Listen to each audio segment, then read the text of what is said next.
It was a Tuesday afternoon in the spring of 1971, and Marvin Gaye was standing at the edge of a football field in Detroit, watching a practice session he had no business watching. He was 31 years old. He had just released an album that was reshaping what people believed music could say.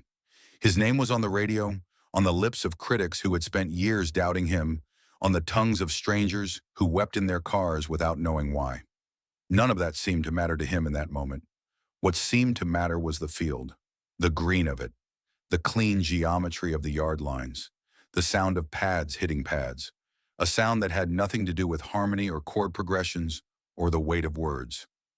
He stood there for a long time, long enough that one of the Lions' coaches eventually walked over and asked if he needed something. Marvin looked at the man and said, without a trace of irony, that he was thinking about trying out. The coach stared at him, then he laughed. He assumed it was a joke. It was not a joke. Marvin had been saying this to people for months, to his friends, to musicians who shared studios with him, to anyone who would sit still long enough to hear him out. He wanted to play professional football. He wanted it the way a man wants something he cannot explain, not as an ambition, but as a need, something located deeper than logic, deeper than sense. And when Smokey Robinson first heard him say it, really say it, not as an offhand comment, but as a declared intention, complete with plans and timelines in the name of the Lions' general manager he intended to call, Smokey looked at him across the table of a small Detroit restaurant and said the only honest thing he could think to say. "You're insane, Marvin. You understand that, right? You are completely insane." Marvin didn't argue. He didn't flinch or laugh or deflect. He looked at Smokey with those eyes that always seemed to be looking at something slightly beyond whatever was in front of him, and he said quietly, almost without effect, "I know, but you'll stay with me anyway, won't you?" Smokey stayed. That was the thing about Smokey Robinson and Marvin Gaye. That was the thing that nobody who watched them from the outside could ever fully understand. The friendship didn't make sense on paper.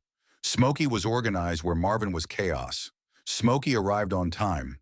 Marvin's idea of punctuality was showing up before the session ended. Smokey planned, Marvin drifted. Smokey knew how to operate inside a system, how to bend it without breaking it, how to get what he wanted while giving the system enough of what it needed to keep running.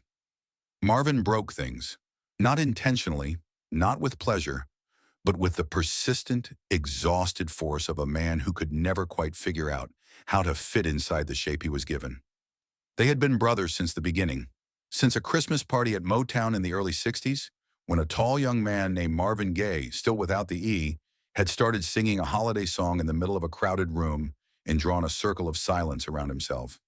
Smokey had been in that room. He had watched people stop talking, stop drinking, stop performing the social rituals of the evening, and simply listen. He had felt something shift in the air, and he had walked over afterward and said hello. And that hello had become something that neither of them could have predicted, a closeness that lasted more than 2 decades, through marriages and divorces and number ones and silences, and the slow collapse of everything Marvin thought he was building. What's going on had been finished for months by the time Marvin was standing at that football field. The tapes existed, the songs were real, and Motown didn't want to release them. Berry Gordy had listened and said what he said to things he didn't understand. Too uncommercial, too political, not what people were buying. Marvin had refused to record anything else until the album came out. He sat in silence, in a kind of creative hunger strike, and the silence frightened people who knew him, because Marvin without music was Marvin without a place to put the things that were building inside him. The album eventually came out in May 1971. It became the biggest selling single in Motown's history. Critics used words they had never used before to describe a Motown record: revolutionary, essential, necessary. And Marvin received all of this: the praise, the sales figures, the sudden reverence from people who had previously ignored him, with a detachment that unnerved everyone around him. He smiled. He gave interviews. He said the right things. And somewhere underneath all of it, unreachable, something was still broken. Had been broken since 1970, since March 16th, 1970 to be precise, which was the morning Tammy Terrell died in a hospital in Philadelphia with her mother holding her hand. Marvin had been in Detroit. He had held the phone for a long time after the call ended, sitting in the kind of stillness that comes not from peace, but from the sudden absence of everything that was holding a person upright. Smokey had been one of the first people he called, not to say anything in particular, just to have a voice on the other end, just to know that someone was there. The football idea was not random. Smokey understood that, even if he couldn't have articulated it in the moment. It was the same thing as the Belgium years that would come later, the same thing as the drugs, the same thing as the hours Marvin spent driving alone at night without a destination. It was a man trying to get outside himself, trying to find a version of his life that didn't require him to carry what he was carrying.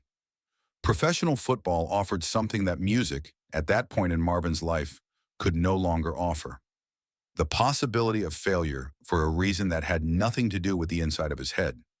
If he missed a tackle or dropped a pass, it was his body that had failed, not the unnamed, bottomless thing inside him that he could never quite name or locate or fix. The body could be trained. The body responded to effort and discipline in predictable ways. The body made sense. He had told Smokey this once, in a roundabout way, late at night when the conversation had drifted past the point where either of them was still performing anything. He had said that sometimes he felt like his mind was a room he couldn't leave, and football, the idea of football, was a door. Smokey had listened without interrupting. He did that well when it mattered. He let Marvin finish.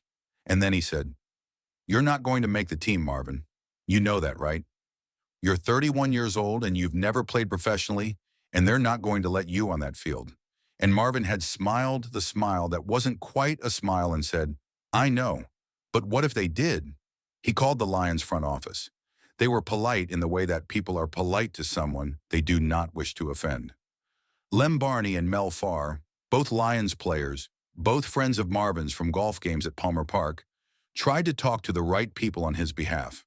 Nothing came of it. Of course, nothing came of it. But for several months, Marvin held on to the possibility with a seriousness that was difficult to watch. He talked about conditioning schedules. He talked about his throwing arm. He had Smokey watch him run routes in the parking lot of a recording studio one evening, and Smokey had stood there with his arms crossed, trying to hold the expression of a man who was not watching something that broke his heart. Because it did break his heart. Not because Marvin was bad at it. He was actually decent, built like an athlete, with the kind of natural coordination that made people believe briefly in what he believed. It broke his heart because of what it meant. Because the man who had just made one of the greatest albums in American music history was standing in a parking lot at twilight, running pass routes, chasing a door that wasn't there. Smokey said nothing. He watched. He clapped when Marvin caught a clean one. He drove home afterward and sat in his car for a while before going inside. Some things you hold for a person, some things you understand but do not say, because saying them would take away the only thing the other person has to hold on to, and you are not willing to do that, even when holding on to it is making them look like a man who has come unmoored from the solid ground of what's real. That was friendship in its truest and most difficult form. The willingness to stand in a parking lot at twilight and watch someone chase something that isn't there, because the chasing is keeping them alive. The football idea faded the way most of Marvin's escapes faded, not with a decision, not with a clear ending, but with a gradual drift toward the next thing, the next room, the next door. By 1972, he had moved to Los Angeles with Anna, and the marriage was pulling itself apart in ways that left marks on everything. The drugs were there, as they had been for years, but more present now, more central, less something he did, and more something he was. Smokey visited when he could. They talked on the phone. They moved through the same industry, the same orbit, the way old friends do when lives have separated them geographically but not fundamentally.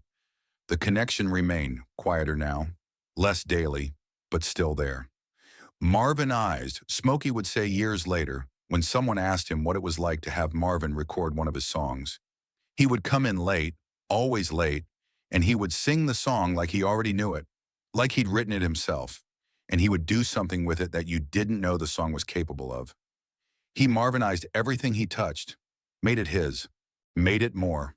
Smokey said this with a kind of reverence that never diminished, not even after everything, not even after the years when Marvin was difficult to reach, not even after the calls that went unanswered, not even after April 1st, 1984. The years between them were not always kind. Marvin's world contracted in the late 1970s. The IRS, the divorce settlements, the second marriage unraveling, the cocaine that had moved from recreation to necessity, the paranoia that had begun to colonize his thinking in ways that were difficult to distinguish from insight. He moved to Belgium in 1981, and Smokey was not in Belgium. He recorded Sexual Healing in a small coastal studio in Ostend, emerging into a comeback that the music industry celebrated, while the man at the center of it felt increasingly removed from anything worth celebrating. He returned to Los Angeles in late 1982 and moved into his parents' house on Gramercy Place, into the same rooms where his childhood had happened to him, back inside the walls where his father still lived. People who knew him asked why. Marvin didn't have a clean answer. He didn't have many clean answers in those years. He had instincts and impulses and a bone-deep exhaustion that made every decision feel like more than he could carry. Smokey called. Marvin didn't always pick up. That was the thing that Smokey would carry long after everything else faded. Not the grand gestures, not the milestone moments, but the calls that rang out. The knowledge that there had been a period, near the end, when the distance between them was no longer geographic but something else, something harder to name, something that lived inside Marvin and pushed outward against everything that tried to get close. The Grammy Awards in February 1983 should have been a triumph, and in certain technical senses it was. Marvin won. He stood on the stage and held the award and said the things that people say when they win awards. Smokey was there. He watched from a seat in the audience and saw what most people in the room did not see, that Marvin was somewhere else. Not absent, not rude, not ungrateful. Somewhere else. Behind the eyes, past the performance of the evening, in one of those rooms he could not leave, turning something over and over in his hands, examining it from every angle, never finding the seam that would let him put it down. They talked backstage briefly in the warm chaos of the post-ceremony. Smokey said he was proud. Marvin said thank you. The way you say thank you when you're not sure what you're being thanked for. They embraced. They made vague plans that neither of them would keep. Marvin moved back into the crowd and Smokey watched him go and felt something he couldn't name settle in the space between them. The last time Smokey saw Marvin was sometime in early 1984. The details of that meeting, if there was a single meeting, are soft around the edges, the way last times always are, obscured by the fact that no one knows at the time that it is the last time. You hold on to the specific lasts only in retrospect. You reconstruct them from what you remember, from the shape of the conversation, from what the other person said and how they looked when they said it. What Smokey has said in the years since is that Marvin seemed tired, not sick, not broken, not the way people sometimes look in the months before they die, visibly diminished, running out of something visible. Just tired, the kind of tired that isn't fixed by sleep. On the morning of April 1st, 1984, Smokey was in his car, driving somewhere he no longer remembers, when the radio interrupted its programming. A disc jockey said what disc jockeys say when something has happened. We're getting word that soul singer Marvin Gaye has been pronounced dead on arrival at a Los Angeles hospital. Smokey's first thought, his immediate, instinctive, before logic thought, was that it was a joke. It was April Fool's Day. Someone at the radio station had made a terrible decision about what qualified as humor. He changed the station. The same thing. He changed it again.